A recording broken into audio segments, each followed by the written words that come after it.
Revenge with Karen. You know that specific smell of a mid-sized logistics office?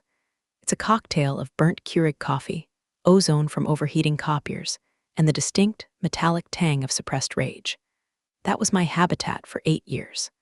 I was the load-bearing wall in a house of cards built by a man named Mark, a director of operations whose only operational skill was converting oxygen into excuses.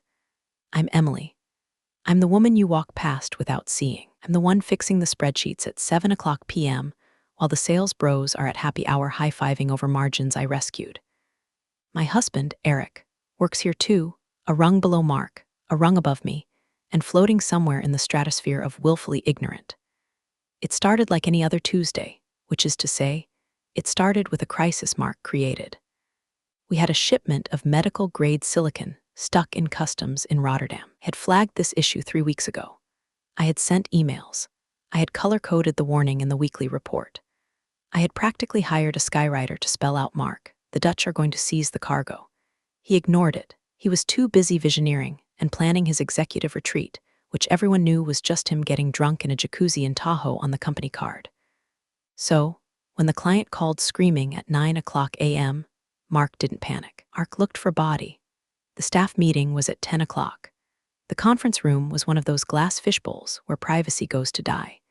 The air conditioning was broken, again, so everyone was sweating through their polyester blends. Mark stood at the head of the table, his face that dangerous shade of boiled ham he gets when he's cornered. "We dropped the ball, people," Mark said, his eyes scanning the room, looking for a throat to slit. Accountability is the cornerstone of this organization.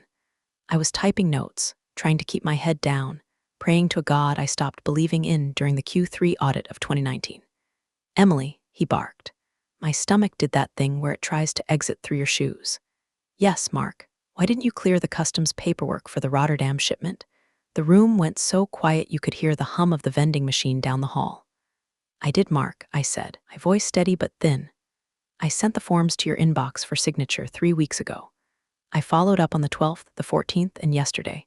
You said, and I quote, 'Stop nagging me about the tulips, Emily, I'm handling big picture strategy.'" I shouldn't have said the quote. I knew it the second it left my lips. You don't quote a narcissist to his face in front of an audience. Mark didn't yell immediately. He did something worse. He smiled. A tight, predatory grimace that showed too much gum. "So it's my fault?" he asked, his voice dropping an octave. "You're blaming leadership for your inability to manage up." "I'm not blaming anyone," I said, my hands trembling under the table. "I'm stating the workflow." "You're insubordinate," he said, louder now. "You've been negative, toxic, and frankly, a drag on this team for months. Eric has told me how stressed you are at home. Maybe you're just not cut out for the big leagues." "Sweetheart," he looked at Eric, my husband, the man I share a mortgage and a bed with. Eric looked at his shoes. He inspected the stitching on his loafers like it was the Rosetta Stone. He said nothing, not a word. "I'm firing you," Mark said. It wasn't a discussion. He pulled a pre-printed envelope from his folio. He had this ready. He was waiting for scapegoat, effective immediately. "Pack your shit." "You can't be serious," I stood up. The blood rushed to my head. "Built this department's tracking system. I trained half this room. Get out." Mark slammed his hand on the table. The water pitcher jumped, "And don't bother going to HR. I've already briefed them on your instability." I looked at Eric again. "Eric," I pleaded. Eric finally looked up, his face pale, terrified. "Becky, just don't make a scene. We can talk at home." "Talk at home?" Mark laughed. It was a wet, ugly sound. "She doesn't need to talk, Eric. She needs to grow up." He walked over to the door, opened it, and slammed it shut with enough force to rattle the glass walls. Then he turned back to me, veins bulging in his neck, and screamed the words that would eventually cost him his soul. "Then go cry to your parents, Rebecca. Get out of my sight. Go cry to your parents." I'm 38 years old. My parents have been dead for 5 years. Mark knew that. He sent a cheap wreath to the funeral and billed it to the company expense account as client relations. The silence in that room was physical. It had weight. It pressed against my eardrums. 20 coworkers, people I've shared birthday cakes and gripe sessions with, stared at the laminate table. Nobody moved. Nobody breathed. I felt something snap. Not a breakdown, a breakaway. My dignity didn't shatter, it just evaporated, leaving a cold, hard vacuum where my loyalty used to be. I picked up my laptop bag. I didn't say a word.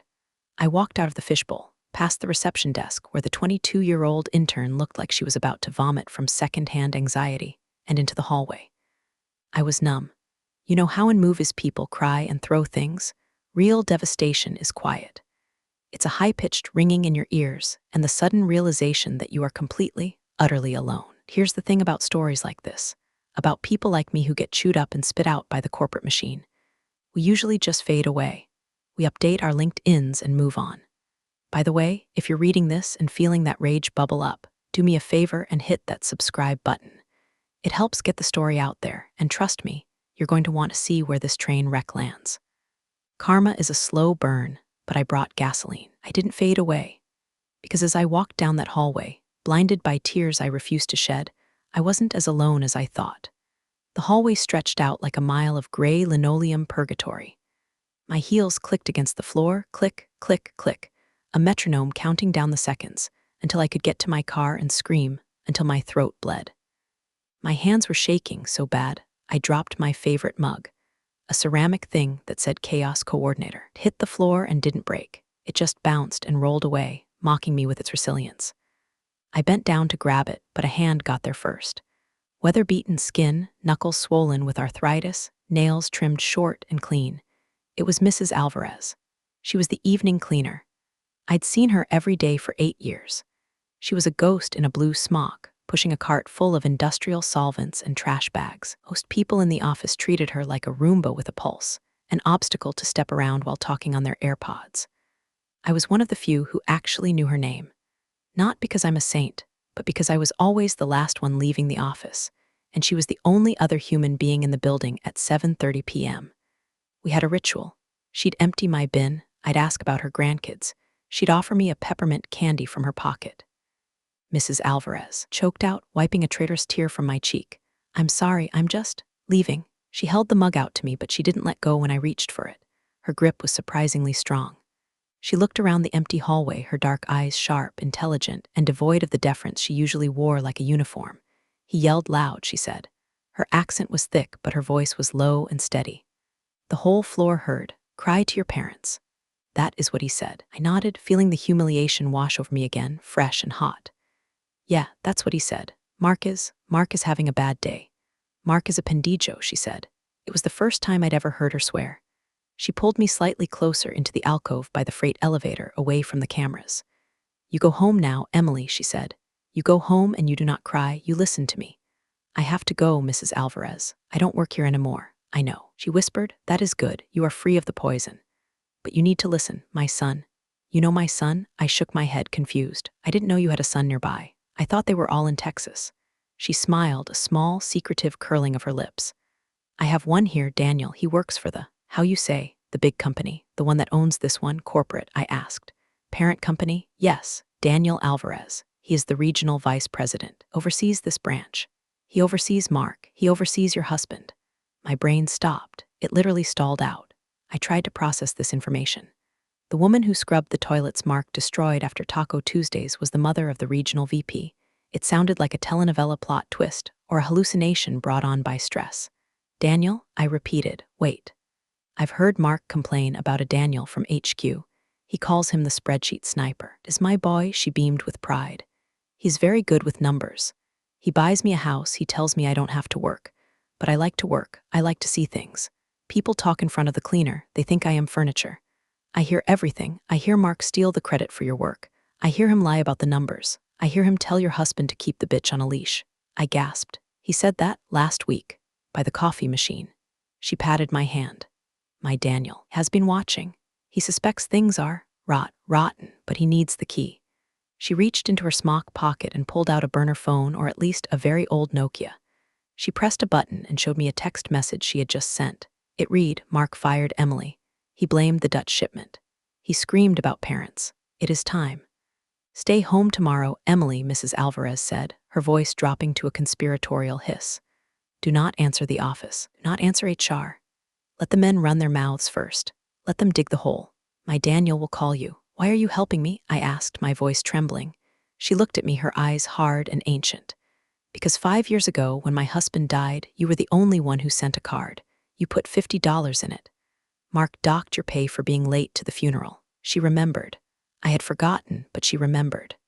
Go. She pushed me gently toward the elevator. He will be begging. By Friday, he will be begging. I walked to my car in a daze. The sun was shining, which felt insulting. I sat in my Honda Civic, gripping the steering wheel, my knuckles white. I had been fired. My career was in ashes. My husband was a coward. But as I looked up at the fourth-floor window of the office building, I didn't feel like a victim anymore. I felt like a loaded gun. Mrs. Alvarez wasn't just a cleaner. She was a sleeper agent, and she had just activated me. The next morning, the silence in my apartment was louder than a jet engine. Usually, I'd be up at 6 o'clock a.m., mainlining coffee, checking emails, and ironing Eric's shirts because he doesn't get the creases right. Today, I sat at the kitchen table in my pajamas, watching the dust motes dance in the sunlight. Eric was frantic.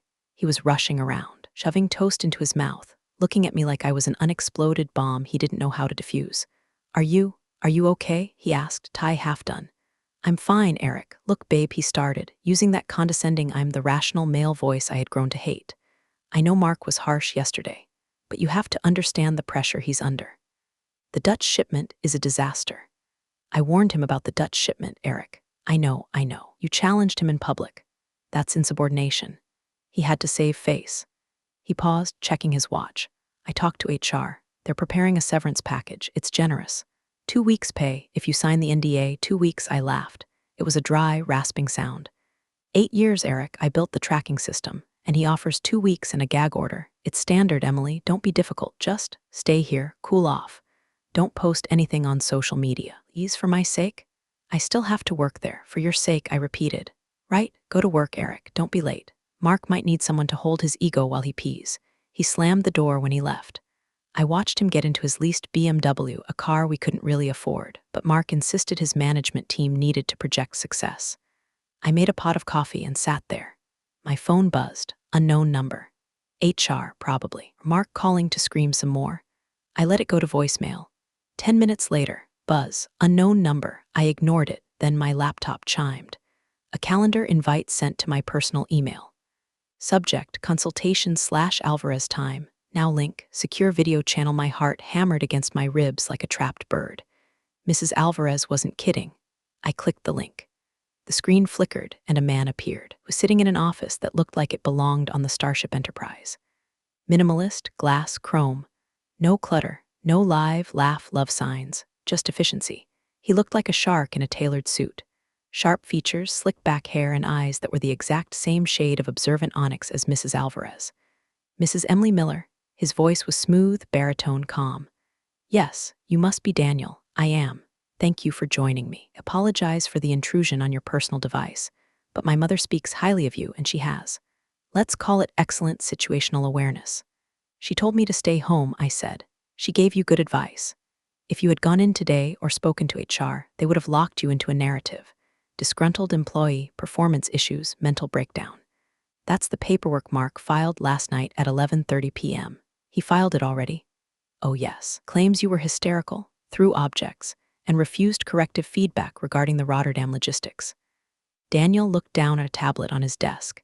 He also claims he has been coaching you for 6 months on your attitude problems. That's a lie, I said, the anger flaring up hot and bright. I have my reviews. They're all exceeds expectations until Mark realized I was correcting his mistakes. I assumed as much, Daniel said. He leaned forward. Emily, going to be blunt. I've been looking into the branch for 6 months. The numbers don't add up. The overtime is astronomical, yet shipments are late. Client retention is dropping, but Mark is slippery. He covers his tracks. He blames the market, the vendors, and apparently you. He uses people, I said. He uses us until we break, then he replaces us. I need you to help me break him, Daniel said. It wasn't a request. My mother says you keep records. She says you're the type of woman who writes things down. I hesitated. This man was technically the enemy. He represented the corporation that just fired me. But looking at his face, cold, precise, but oddly respectful, I realized he wasn't looking for a scapegoat. He was looking for a weapon. I have a folder, I whispered. I call it my CYA folder. Cover your ass. Daniel smiled. It was the first time his expression softened. I love a good acronym. What's in the folder, Emily? Everything, I said. 3 years of emails. Drafts of reports before Mark edited them. Time-stamped chat logs where he approved the overtime he now claims is unauthorized. Recordings of meetings he thought were off the record because I was taking minutes. And the Dutch shipment? I have the email from 3 weeks ago where I explicitly told him the customs code was wrong. His reply was, "Don't bore me with details, just ship it." Daniel leaned back, steepling his fingers.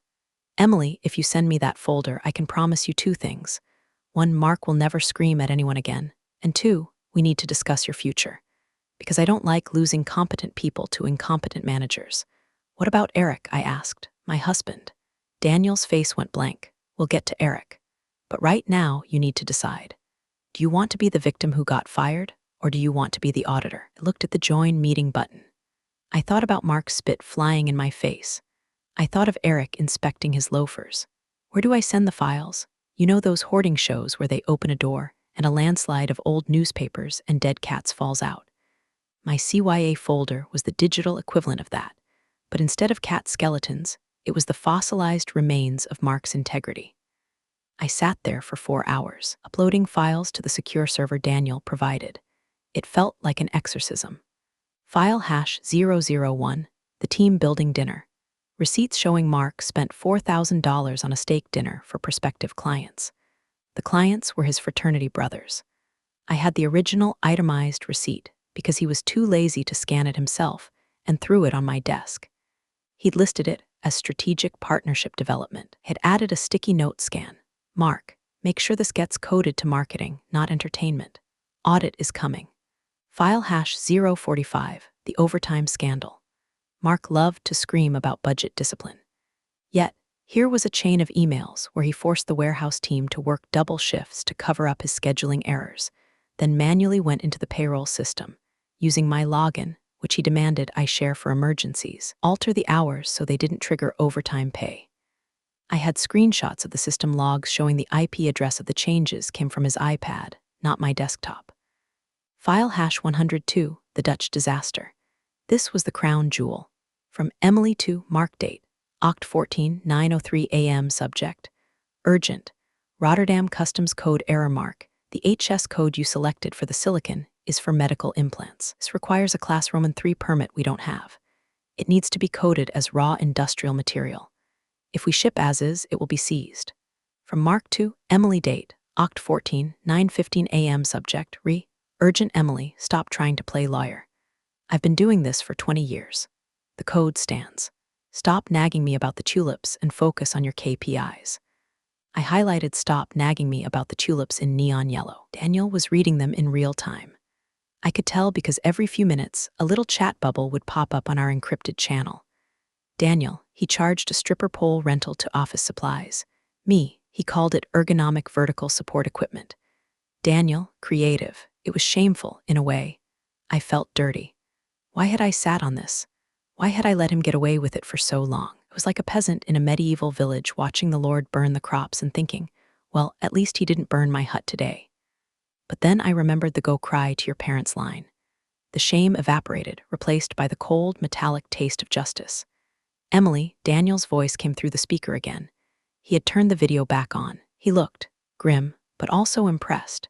This isn't just misconduct. This is fraud. This is labor violations. This is extensive. Is it enough? I asked, sipping my 3rd cup of coffee. My hands had finally stopped shaking. Enough, Daniel let out a short, sharp laugh. Emily, this is a nuclear warhead. With this, I don't just fire him. I can contest his unemployment. I can claw back his bonuses.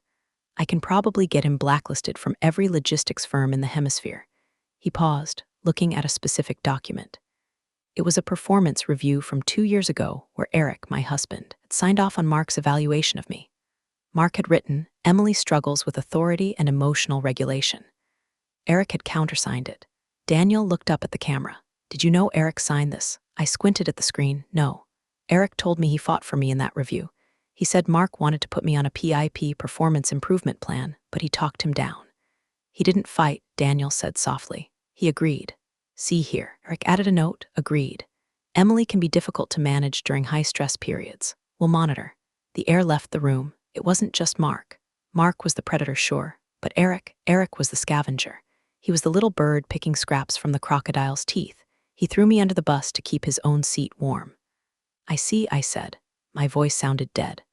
I need you to do something difficult, Emily, Daniel said. I need you to act normal tonight. Eric comes home, he's going to try to manage you. He's going to try to get you to sign that severance. I need you to stall. Don't sign anything. Just listen. I need to know how deep his complicity goes before I pull the trigger. You want me to spy on my husband? I want you to see who you're actually married to. I looked at the empty apartment. The wedding photos on the mantel seemed to be mocking me. Okay, I said. I'll play the good little wife one last time. Eric came home at 6:45 p.m. He brought pizza, Domino's. The "I'm sorry you got fired, but please don't be mad" special. He walked in with that cautious, deer-in-headlights look, scanning the room to see if I had packed a bag or burned the curtains. When he saw me sitting on the couch, watching the Great British Baking Show, my comfort TV, he visibly relaxed. "Hey, Han," he said, putting the greasy box on the table. "You okay? You didn't answer my texts." "I was decompressing," I said, not looking away from the TV. Paul Hollywood is judging a sourdough. He sat down next to me, too close. He smelled like office sanitizer and fear. "Look, I talked to Mark today. When he calmed down." "Oh, did he apologize?" Eric laughed nervously. "Well, you know Mark, he doesn't really apologize, but he admitted he might have been elevated. He's willing to fast-track the severance. Even said he wouldn't contest it if you apply for unemployment, as long as you sign the release." "How generous," I said. "And what did you say, Eric?" I told him that was fair. "I mean, Becky, let's be real. You haven't been happy there for a long time. Maybe this is a blessing in disguise. You can take some time, maybe look into that Etsy shop you always wanted to do." My blood ran cold. The Etsy shop. The patronizing pat on the head. "Go make your little crafts, honey. While the men do the business." "And the go cry to your parents' comment?" I asked, turning to face him. "Did you tell him that was out of line?" Eric sighed, rubbing his temples. "Babe, come on." He was stressed. "You know he didn't mean it literally. He forgot about your folks. It was just a figure of speech. You're perseverating. Perseverating. A corporate buzzword he learned at a seminar last month. "If someone spoke to me like that," I said quietly, "I was your wife, wouldn't you want to punch him?" "Violence doesn't solve anything, Emily," he said, sounding like a scolding parent. "I have to be professional. I have a mortgage to pay. We have a mortgage. If I blow up at Mark, we both lose our incomes. Is that what you want, to be homeless because of your pride?" There it was. The pivot. My dignity was a threat to his financial security. "I saw the performance review, Eric," I lied.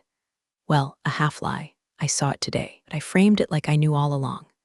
"The one from 2022, where you agreed I was difficult to manage." Eric froze. A slice of pepperoni pizza halted halfway to his mouth. I don't know what you're talking about. Don't gaslight me, Eric. I'm unemployed, not lobotomized. You threw me to the wolves to keep Mark happy. You've been doing it for years." He dropped the pizza. It landed face down on the rug. A perfect metaphor for our marriage. "Don't understand how it works." He snapped, his nice guy mask slipping. "Mark is a psychopath. If I don't agree with him, I'm next. I did what I had to do to protect us. I kept the peace. You're the one who can't just keep your mouth shut and do the work. You always have to be right." "I was right about the Dutch shipment," I said. "Who cares about the damn shipment?" He yelled. "It's about hierarchy, Emily. He's the director, you're just support staff. Don't get to correct him." The silence that followed was heavy. He realized what he said. He called me just support staff, not his wife, not his partner, a subordinate. "I think you should sleep in the guest room," I said. "Oh, come on, Becky, guest room, or I leave. And if I leave, I take the car." He huffed, grabbed a beer from the fridge, and stomped off to the guest room like a petulant teenager. My phone buzzed in my pocket. A text from Daniel. "Daniel, the trap is set. Stay home tomorrow. I'm initiating a level 1 audit. Watch the show." I looked at the closed guest room door. I realized I wasn't sad anymore.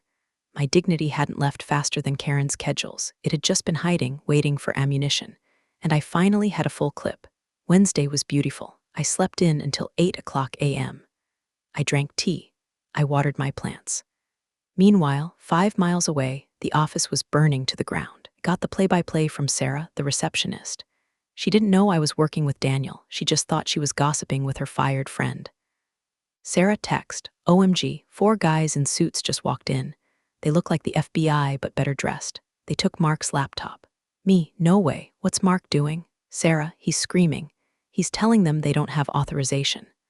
One of the suits just handed him a paper, and Mark turned purple. He's locked in his office now. Daniel had launched a surprise compliance audit. In the corporate world, this is the equivalent of a SWAT raid. I logged into the secure channel Daniel gave me. He had shared a read-only view of the internal chat logs. He wanted me to see it. He wanted me to see the panic. Internal chat operations leadership Mark, who authorized these auditors? I need them removed. They are disrupting the workflow. Eric, I don't know Mark. Said they're from regional. They're asking for the Rotterdam files. Mark, don't give them anything. Tell them the files are corrupted. Blame Emily, say she deleted them before she left. I watched the text appear on my screen. Blame Emily, even now, even when I wasn't there.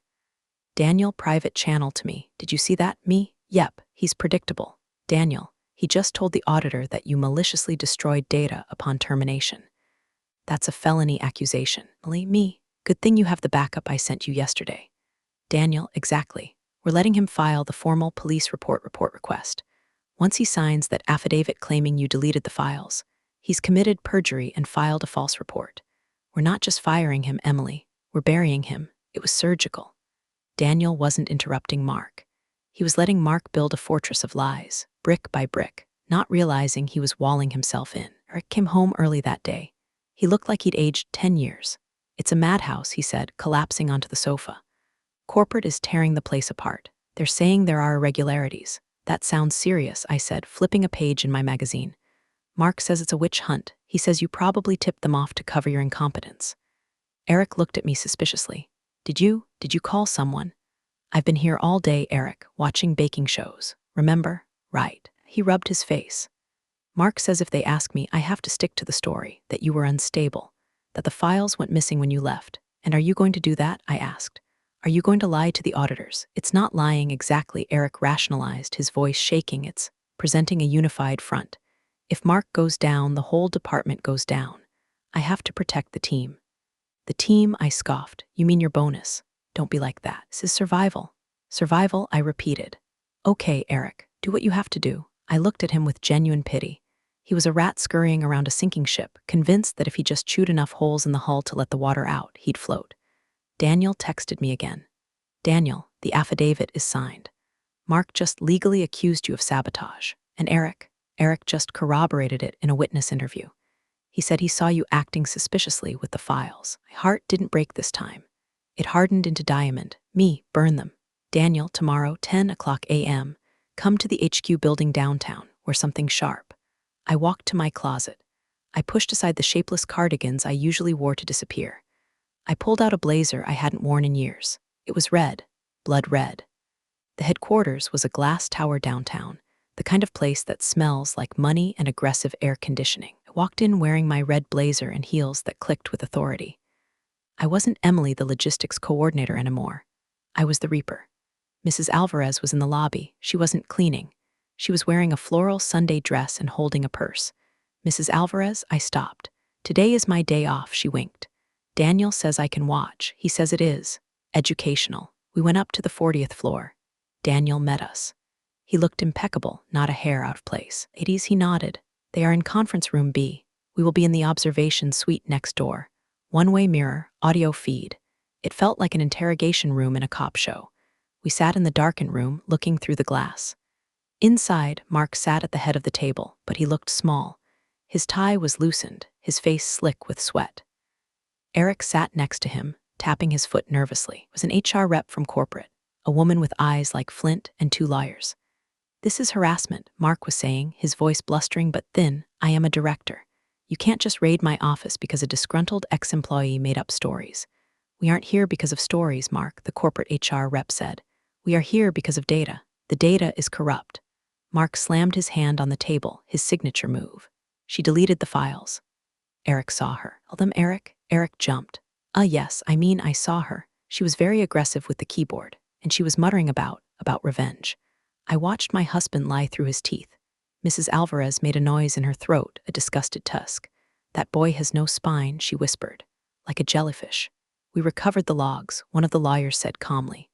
The deletion occurred at 11:45 a.m. on Tuesday. Emily had already left the building at 10:15 a.m. Mark paled. She must have remote accessed it. Her access was revoked at 10:20 a.m., the lawyer continued. The deletion command came from an iPad. Specifically, your iPad, Mark. Silence. Mark's mouth opened and closed like a fish on a dock. And regarding the Dutch shipment, the lawyer flipped a page. We found the original emails, the ones in the CYA folder. CYA folder? Mark whispered. Cover your ass, Daniel murmured next to me. Pressed a button on the console. Let's join them, shall we? Daniel stood up. Ready, Emily? I stood up. I smoothed my blazer. Ready. We walked out of the observation room and opened the door to the conference room. The look on their faces. God, if I could bottle it, I'd sell it as an anti-aging serum. Mark looked like he'd seen a ghost. Eric looked like he wanted to vomit. Emily, Mark stammered. What? What is she doing here? Security. She's not here as an employee. Mark, Daniel said, walking to the head of the table. Mark instinctively shrank back. She's here as a consultant, and my primary witness. Daniel turned to the room. Please sit down. We have a lot to get through. Specifically, the part where you tried to frame my mother's friend for your own fraud. Your mother? Mark looked confused. Daniel pointed to the glass wall. Mrs. Alvarez waved from the other room, a little cheerful wave. The cleaner, Daniel said, his voice dropping to absolute zero. You called her a Roomba last week. She's my mother. Mark stopped breathing. Eric put his head in his hands. Shall we begin? Daniel asked. The next 20 minutes were a bloodbath. Daniel didn't shout. He didn't slam doors. He just projected slides. Slide 1, the altered time cards. Grand larceny and wage theft, the lawyer noted. Federal crimes. Slide 2, the entertainment expenses. Embezzlement, the HR rep added. Slide 3, the affidavit. Perjury and filing a false police report. Mark was weeping, actually weeping. Snot and tears. The bluster was gone. He was just a pathetic, middle-aged man in a sweat-stained shirt realizing his life was over. I can fix it, Mark blubbered. I can pay it back. Please, my wife. She'll leave me, my kids. Daniel looked at him with no pity. You should have thought about families when you told Emily to go cry to her dead parents. Mark flinched as if he'd been slapped. You are terminated, effective immediately, Daniel said. Security will escort you out. We are handing this file to the district attorney. I suggest you get a lawyer, a good one. 2 security guards, big guys, looked like they ate dumbbells for breakfast, stepped forward. They hoisted Mark up by his armpits. He dragged his feet, sobbing. Then there was only Eric. The room was quiet. Eric stared at the table.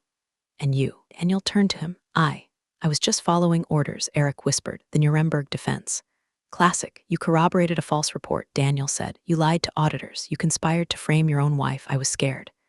Eric pleaded, looking at me. Becky, tell him, Mark is a monster. He made me do it. I stepped forward.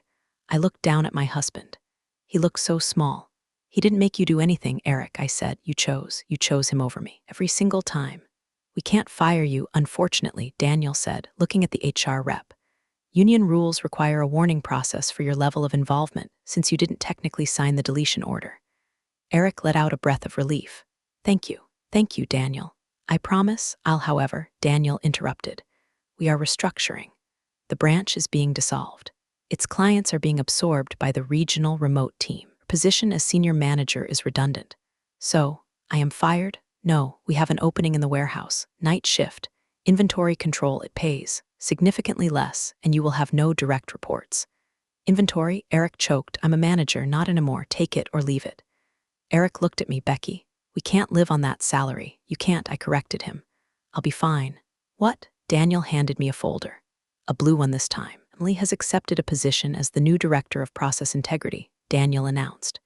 She will be overseeing compliance for the entire region. She reports directly to me. She will work remotely. Eric's jaw dropped. She's my boss? No, I said. I'm not your boss, Eric, because I don't supervise entry-level inventory staff. That would be a conflict of interest. I turned to Daniel. I think we're done here. I think we are, Daniel smiled. I walked out. Didn't look back at Eric. I heard him calling my name, but it sounded like it was coming from underwater. That night, I was packing boxes. Not my desk, my house, my phone rang. Unknown number, I answered. Emily, it was Mark. He sounded drunk. Emily, please, you have to talk to them. You have the ear of the VP.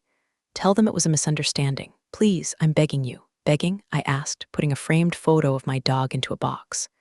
Mrs. Alvarez said you would be. Gives a shit about the cleaner. Mark screamed, the old rage leaking through.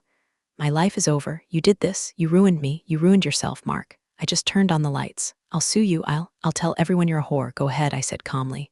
But before you do, maybe you should go cry to your parents. I hung up, blocked the number. It felt better than orgasm. The front door opened. Eric walked in. He looked like a ghost. He saw the boxes. Leaving? He asked. His voice was hollow. I'm staying at my sister's, I said. The divorce lawyer will contact you on Monday. Becky, please, we can fix this. I'll take the night shift. We can make it work. I'm sorry, I was weak. You were weak, I agreed, zipping up my suitcase. But that's not why I'm leaving. I'm leaving because when he fired me, you looked at your shoes. And today, when I walked into that room, you looked at your bonus. I love you, he sobbed. No, Eric. Love's safety, and I'm not safe anymore. I'm the woman who got your boss fired. I walked out to my car, the Civic, not the least BMW that was about to be repossessed. I drove to the office one last time to drop off my badge. It was late. The lights were dim. Mrs. Alvarez was there, buffing the floors in the lobby. The rhythmic whir-whir-whir of the machine was the only sound. She stopped when she saw me. She turned off the machine. He called me, I said. Mrs. Alvarez smiled. It was a beautiful, terrifying smile. They always do, my hija. When the power goes, the man goes. Thank you, I said, for everything. She reached into her pocket and pulled out a peppermint. She pressed it into my hand. You are the boss now, she said. Be a good one. Don't make me call Daniel on you. We both laughed. It echoed in the empty lobby where Mark used to stomp around like a king. His nameplate was already gone from the directory. I walked out into the cool night air. I unwrapped the peppermint and popped it in my mouth. It tasted like sugar and victory. I'm 45 years old. I'm divorced. I live in a condo with my dog. And every morning, I log into my computer, check the compliance reports, and make sure that nobody, anywhere in this company, ever has to cry to their parents again. Big thanks, you legends of the old office days. Subscribe to keep the switch-flicking chaos alive. Your ex-boss is shaking in their loafers.